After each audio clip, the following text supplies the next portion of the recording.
Chimamanda we yabikoze mu ntumbero yo kwerekana ko abantu basanzwe bariko baravugira igihugu cy'u Burundi ari bantaho nikora ari abakene neza cyane sivyo bona bivuge gute mu kwerekana ko igihugu ataco kibamariye ku bwa Chimamanda Moses neza cyane mugabo ku bandi bo ntihari muri izo ntumbero rero ikosa ryakoretse ubwa mbere ni iryuko bemeye gutora zijya mpano hama bikaja kumugagukana bumenyi kubera ko ivyo bahawe muri kahise batigeze babishaka kumwangukana bumenyi ni mutahure ko bagomba d'abord gutira attention y'abantu sivyo bagomba kwikurira ko d'abord abantu babikura ko gute kubakurura kubakwega batire attention akenshi ibi bintu iyo bije biba bigamije ikindi kintu haba hari ikindi kintu kiri behind ndabakaro kambere koroshe igihe ujya mukobwa w'umunyarwandakazi yitwa Emeline ashiriye hanze amareresi yiwe ariko arikinisha n'icupa rya Heineken nimwabonye ibyakurikiye cyane gose inyuma y'igihe ya mpano bashize hanze amareresi yiwe n'umugore wiwe bariko barakora imibonano mpuzabitsina ntimwabonye ibyakurikiye inyuma y'igihe haheze iminsi bacishikanisha ku mbuga nkoranyambaga zitandukanye hano mu Burundi ukaza nkawe aride bakagutelefona ati ndafise amafoto yawe wambaye ubusa kandi akayaguhereza ugasanga ayo mafoto umenga ni wewe kandi atari wewe atanivyuzi igihe amafoto yafashwe ntimwabonye ibyakurikiye inyuma yavyo nibi rero bije kino gihe ntimugire ngo hari ikindi kintu bigamije ni kindi kintu biriko birabura bakeneye gukabura ubwenge bw'abantu ubwonko bw'abantu buguma buri agite kugira ngo bakura imitima kuvyo bagomba kwishirako hama baze kubatamo ikindi kintu mu buryo butunguranye ibi rero tureke cyane gufasha bajya abantu kubikwiragiza cyane uwo muntu akubesha ngo ndungikira ama video bwambure bwawe kwereke mujya mu ntege nke kugera kuri urwo rugero ivyo bintu ni mu bihagarike siruvupu ni bimwe navuga yarambwe no kubona ayo ma video yanyu mwambaye ubusa ni mu bihagarike vre nimwe navuga kare ibintu byose bivana n'ubukene canke bikavana sinzi ngene no nta bukene woja mu kumuboka ibi nibwo twavuga mu kiganiro cya kare sibyo wowe ni gute ushobora kwemera egura kenyeje vebye mugabo ugiye kwihuza n'umugwi w'iterabwoba uzi neza ko ushobora kuba igitambo muri izo ntambara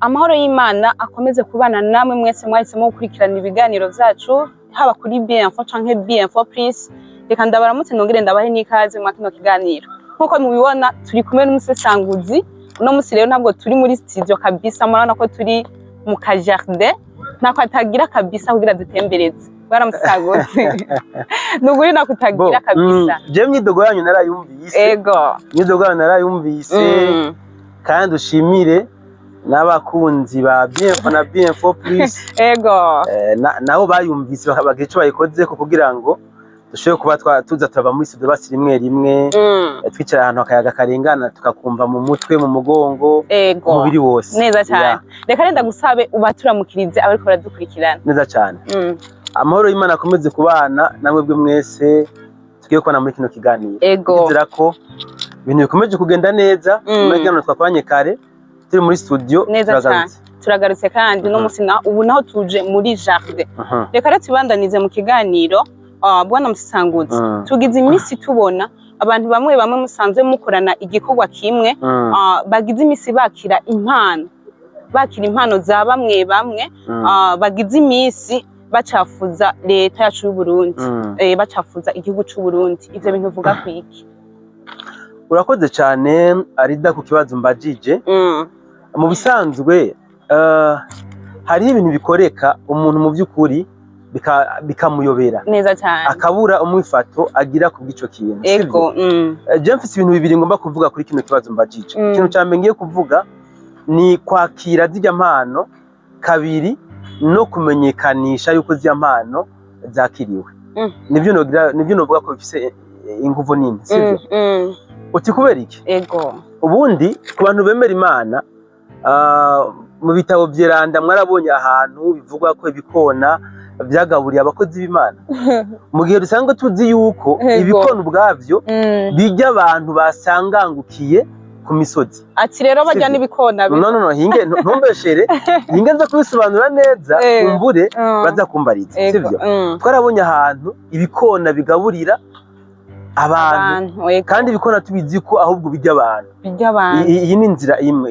Inzira kabiri ubundi umuntu arashobora gukirira aho yopfiriye. Kubwanje kuba bakiye impano zivuye ku bantu bavuga nabi igihugu cy'u Burundi si bibi kubwanje. Je mbona ari bibi bo kubwawe. Reka je nsubira impamvu kubwanje atari bibi. Hamakumbure ndaze no kugira ikindi kintu ndabivuga ko ikibi ndabibonamo kubera ko nibaze ko bashatse kuvuga kuri Linka Arlene abenshi bazi akora kuri medium yitwa Alu aho aherutse guhabwa inkoko na Chimamanda. D'abord uyu Linka Arlene ni muntu ki sivyo. Linka Arlene ni umwe mu ba influenceuses b'abarundi kazi dukunze kubona banashaka bifotozanya na nyine icubahiro umutambukanyi w'umukuru w'igihugu cy'u Burundi sivyo. Uyu muntu kwakira impano z'umuntu asanzwe avuga nabi uyu nyene icubahiro igituma mvuze ko atari bibi n'igiki. D'abord yazakiriye bigenze gute? Je nibaza ko yazakiriye kubera ubukene ngira. Ntabwo ari ubukene hibambewe ntabwo ari ubukene pe. Kimwe gusa ikibi cyaje kugaragara muri bino bintu sivyo. Erega ntibwo ari bwa mbere bakira zijya mpano. Haro n'ingurube numva.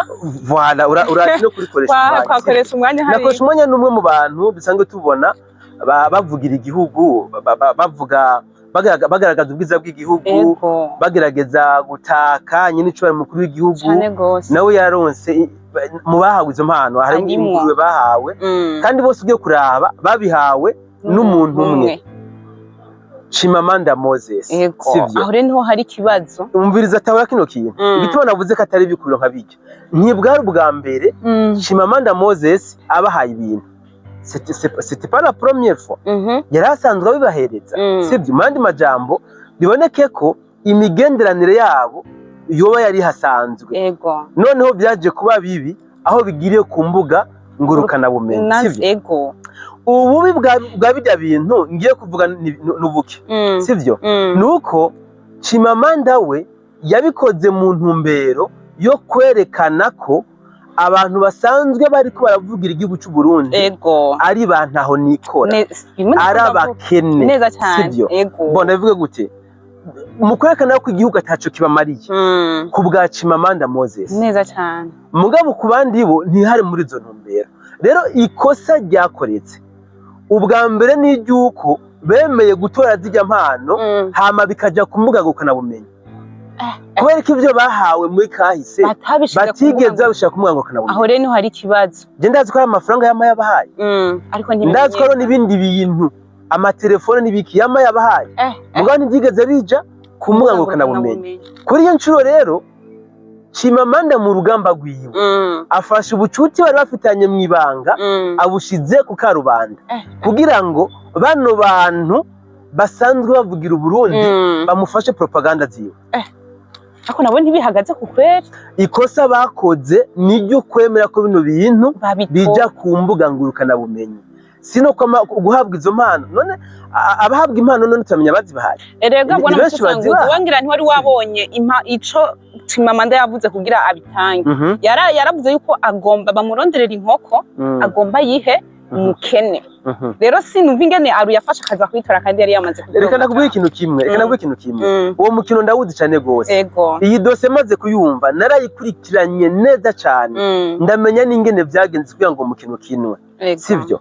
Ujya Arlene yari asanzwe agomba kwimuka sivyo. Ahantu bahora baba bagomba kwimuka bimukira hanze hama yari yakihaniwe yagize ikibazo ca budget kubera ko basanzwe bafitaniye muchezo wa ndani amusaba ubufasha bwiwe mumbaye ko ndakivuge ndagisubiremo kandi ubufasha Chimamanda yamuhaye ntaho butaniye na ya makado shetani ahereza abantu. Shetani mu makado ijana aguha imwe niyo iba iri empoisonné 99 ziba ari kado zimeze neza. Problem. None kumuha inkoko ni cyaha nta kosa ryari rihari. Iyi kosa ryagaragaye ko bemeye ko bija kuri social media, niryo kosa ku bwanje ryahabaye, kuko twese impano turonka ntawe umenya iyo zizanana. Kimwe gusa ngira icyo mvuga ni giki, ku muntu azi ko ari homme public cyangwa femme publique, agomba kwinengesera ku bintu byose akora. Agomba kuraba ati iki kintu ngiye gukora ntikiza gucafuza ibikorwa nsanzwe nkora, ntikiza gutuma abantu bambona uko batari basanzwe bambona. Je ndaza abantu benshi banyandikiye bambwira bati ibintu bya mukobwa akoze twese turabaye desu, turabaye degute, none yabuze amahera yo kugura inkoko ngayije. Nuko kweri ya Samire sasenkanje. Tu vois? Muri mwe bw'abagenzi biwe yabitiye ngo mugure inkoko biranka. Bikibazi. Ikosa n'ijye uko byabaye. Sino ni benshi bama baronse impano. Bo reka akandi karo kari tresem. Wana bino biganiro dukora. Hariho n'abantu bo muri opposition bishimisha, akakwandika akavuga ati je mu by'ukuri naryohewe, jewe ndi muri opposition mugabo ubuno kuno kuntu usuguye bino bintu nukuri birankorofye mu mutwe, ndabaye convaincu vraiment. Reka nakurungikira agafana akakagwa agafana, mugabo tubigize public ngo naka muri opposition mpaye fana bishaka ibikibazo, kubera iko cyavuga ati nabakana kamuravugana.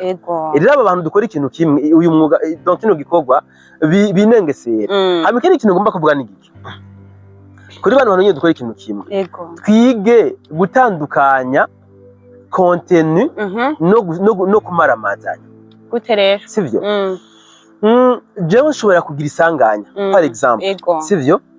Ndagize isanganya ipantaro irantabukiyeko, wewe aho kuza kumfuka ucuze na kamera ngo mwabonye musesangutse yagize ibyago ukanshira ku karubanda, hari abatambonye ko nagize iryo sanganya, mugabo ucuze na makamera uciye umfukura n'abatari bambonye barambonye, sivyo? Ikindi akizinye kubera iki, burya abantu dukora igikorwa kimwe nyene nibo bafashije kugira ngo bijya bikorwa bigayitse byakoretse bije hejuru, sivyo? Donc c'est vrai hari ababikora mu ntumbero yo kwerekana ko hagati yacu harimo abantu badapanze neza, yo kwerekana ko hagati yacu tudakwiye kwizerana, mugabo bijya ntabwo ariyo nzira nziza yo kubikora. Ndahamya yuko abafashe amakamera barakora amakontenu batigeze barondera akoresha umwanya canke Arlene bamubwira ati ibyo bintu bakoze mu by'ukuri sivyo, canke wabikoreye iki, bihutiye kuja ku mbuga babikora ko amakontenu, sivyo? Turakwiye rero kuraba amakontenu dukora yuko atari ayo kudusambura aho kutwubaka. Erega abandi bakora amakontenu kugira ubundi ntibashaka ibikubakisha, burya babigira kugira iki, kugira bakumara amazi. No hari abatekera kukumara amazi, hari abataba babizi neza kare kukumara amazi, baba bashatse kwerekana ko ibintu byayangaye. Mugabo ni byiza ko imbere ko dukora kontenu tuyige ko turabe iyi kontenu dukoze eske abantu byari bikenewe ko bayironka. Donc ndavuga abantu public canke iri destine ku mugwi w'abantu runaka. Nimba iri destine ku mugwi w'abantu runaka, rero iyo kontenu reka kuyigira public, rondera uwo mugwi w'abantu umwe mubwira uti ibintu mwe byabaye mwabibonye, je nabibonye mugabo sinavyakiriye neza, bimeze uku, hama mu bitrete entre vous mutanze kubigira public. Dukiri ngaho nyene izo kontenu dukunda kugira public kabisa, ubunye ijambo wakera sinza gukunda gukumva urero karagisibije aho ugenda hose wakera, aho tugize imisi tubona abakera bagize imisi bapostinga amafoto y'abigeme canke abadamu bo mu iki gihugu cyacu ciza cy'u Burundi no mu kibanyi hajya mu Rwanda. Eske bijya nta kintu cuba kigamije kweri? Bo je wakera ndayitahura ari mugabo ari abadatahura wakira Antasi baza batabona akazi kwera ubundi ko kavugwa niko kavugwa. Bo en fait reka ngiki ndabivuga ko wanashaka ntugire ngo biri kure cyane n'ibyo duhejeje kuvuga, ni propaganda.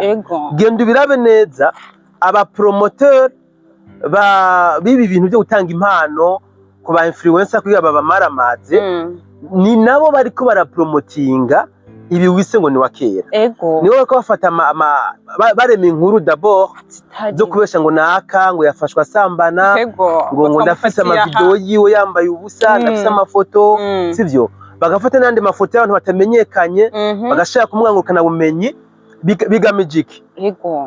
Ni mutahure ko bagomba d'abord gutira attention y'abantu sibyo bagomba kwikurira ko d'abord abantu babikura ko gute kubakurura kubakwega batire attention akenshi ibi bintu iyo bije biba bigamije ikindi kintu haba hari ikindi kintu kiri behind ndabakaro kambere koroshe igihe ujya mukobwa w'umunyarwandakazi yitwa Emeline ashiriye hanze amareresi yiwe ariko arikinisha n'icupa rya Heineken nimwabonye ibyakurikiye cyane gose inyuma y'igihe ya mpano bashize hanze amareresi yiwe n'umugore wiwe bariko barakora imibonano mpuzabitsina ntimwabonye ibyakurikiye inyuma y'igihe haheze iminsi bacishikanisha ku mbuga ngurukanabumenyi zitandukanye hano mu Burundi ukaza nkawe Aride bakagutelefona ati ndafise amafoto yawe wambaye ubusa kandi akayaguhereza ugasanga ayo mafoto umenga ni wewe kandi atari wewe atanivyuzi igihe amafoto yafashwe ntimwabonye ibyakurikiye inyuma yavyo nibi rero bije kino gihe nimugire ngo hari ikindi kintu bigamije ni kindi kintu biriko birabura bakeneye gukabura ubwenge bw'abantu ubwonko bw'abantu buguma buri agite kugira ngo bakure imitima kuvyo bagomba kwishirako hama baze kubatamo ikindi kintu mu buryo butunguranye ibi rero tureke cyane gufasha bajya abantu kubikwiragiza cyane tureke kubafasha kubinyanyagiza kuko bobo niko kazi bahisemo ubundi umuco w'ikirundi umuntu nubwo umubona yahenye nubwo dateyogwa muri izo ntege nke akaja muri ubwo busambanyi amareresi yiwe akaja ahagaragara umuco w'ikirundi no kumufukafuka so kumwararaza so kumushira ku karubanda ngo isi yose imenyete kanaka nindaya kanaka ntandiragira nono abo bantu rero tubiyamirize kandi nyene tubiyamize tuvuye inyuma igitangaje rero nuko bigira muri babandi nyene bagwanya ikigihugu cyane ni rero cyo gutuma bintu kandi bagaca banabizana ku bantu bafise amazina mu gihugu abantu baba influencer abantu babubahitse canke abantu kumbure bazwi cyane nk'abavugira Imana buvaisa so rero ibi bintu turakwiye kubigwanya turakwiye kubyirinda kuko igiti ntikigukora mu gisho kabiri tuba kigomba kurimena ibi bintu twarabibayemwo ibitangabo byinshi kandi n'amateka aguma yisubiriza ni byiza yuko amateka twabonye agomba kutwigisha kandi atsinda mukindi bavuga ko kahise gategura kazoza ariko kandi no kurundi ruhande namwe bashiki bacu ndabasubireko kuko mu Kirundi bavuga ko mu Kirundi bavuga ngo ni byiza ko n'umuntu yihisha ariko arajya utwiwe sivyo uwo muhungu azoguha amafaranga ngo muje gusambana hama akagufata amareresi ayo mafaranga ntiwo yaheba koko nanje kugira ngo akwicire kariyeri y'ubuzima ariko je ndiyumvira ngira babafotora batabibona kubera nta muntu yotega ateje no harabusanga mu by'ukuri bari proud navyo ubona neza ko abona ko kamera kiramuraba bariho ariko kandi namwebwe nimugerageze mwigenga ubuntu nimugerageze mu by'ukuri nimba mwagiye mu ntege nke zo kuba mukora ivyo bintu ivyo ni ibintu biri sacré ni ibintu bikorwa mu ibanga ntangere ni ibintu muba mumvikanye vous les deux abandi bataba bakeneye kumenya rero mugerageze namwe kurinda imibiri yanyu mugerageze kurinda personalite zanyu kuko ubundi mumenye ko mu Kirundi bavuga ko uziyambura atawuzimwambika wowe ni waziyambura abantu bose ntabwo ari bamwe hari uzibona agafoto kawe wambaye ubusa kuri wazo azobahishije azokabyaza umusaruro mu kazi ke wasanzwe akora kuko ego bose benshi n'abarundi mugabo nta buntu bafise muri bo ntibazi kwigenga ubuntu niyo mpamvu rero namwe surtout abigeme namwe bavyeyi bacu mukunze kugaragaza ayo mareresi mugerageze mu by'ukuri hari ikindi kintu bagabanura hari handi hantu bakunda kubategera abenshi mutazi wowe ukaba uzi ko hariho umuntu dukunze kubibona ku bakobwa bakundanye surtout n'abadiaspora mu diaspora arakubesha aho rero ati ndi kuri muzu wifata ka video ndungikire sivyo uriya mu diaspora arashobora kutakwararaza bagera ni babaza no birashika katakwararaza mugabo ukiyararaza uti ukiyararaza gute kubera ko mutazi gukoresha amatelefone yanyu neza wowe uramwike video uragiye urayifuse igiye muri corbeille cyangwa igiye muri fiche ziriya dossier yafishiye y'ama video yabaye envoyé wowe uraho mu telefone yawe ntayubona hama telefone yawe irapfuyishije mufundi abisanga cyangwa yayo mugenzi wawe azi gucokonora donc azi ama technique cyane ya telefone abisanzemwe abyirungikiye juzo bisanga ku karubanda uzoza gutuma ikoma kuri mu diaspora ngo nta wundi nabihaye ni wewe kandi byavuye kuri wewe mu buryo utabizi ni nabeshi ivyo bikunda gushikira exactement rero niyo mpamvu uwo muntu akubesha ngo ndungikira ama video bwambure bwawe ako kwereke mujya mu ntege nke kugera kuri urwo rugero ivyo bintu ni mu bihagarike siruvupo ni bimwe navuga turarambwe no kubona ayo ma video yanyu mwambaye ubusa ni mu bihagarike vre nimwe navuga kare ibintu byose bivana n'ubukene canke bikavana sinzi ngene no nta bukene woja mu kumugoka ibi nibwo twavuga mu kiganiro cya kare sibyo wowe ni gute ushobora kwemera egura kenyeje vebye mugabo ugiye kwihuza n'umugwi w'iterabwoba uzi neza ko ushobora kuba igitambo muri izo ntambara reka nibi ni nkuko ndakenye arampaye amahera ndamuha video wanje nambaye ubusa ubizi gute tuyo video utazoga ndishikire papa wawe cyangwa usanga izoshikira wa muhungu wawe usezerana uzoca umusobanurira iki ikibazo ibyo ntibone mu byihoze tuvuga ko ari montage ni mu byihoze nta murundi kazi wo kwiyandarika nta murundi kazi wo gutanga amareresi yiwe ama video yiwe yambaye ubusa ni mu bihagarike mu byukuri neza cyane bana Musesangozi urakoze cyane kuri byinshi tubwiye ni benshi abasheri babo canke se abake bakunda kuvuga ngo nababesto babahenda hari ati ndagusabye undungikira agafoto kubera uri kure yanje ugasanga turagiye hari turifotoye turarungitse ariko uno munsi uratubwiye kabisa ingorane zibirimwo arabumva bumvise reka ndagushimire kuri byinshi tubwiye nongera ashimira n'abari ko baradukurikirana ndababwira ati haracyari kare ibiganiro ni byinshi agafone bagume buguruye niko nkunda kubabwira turasubira kandi mu bindi biganiro bikurikira ciao ciao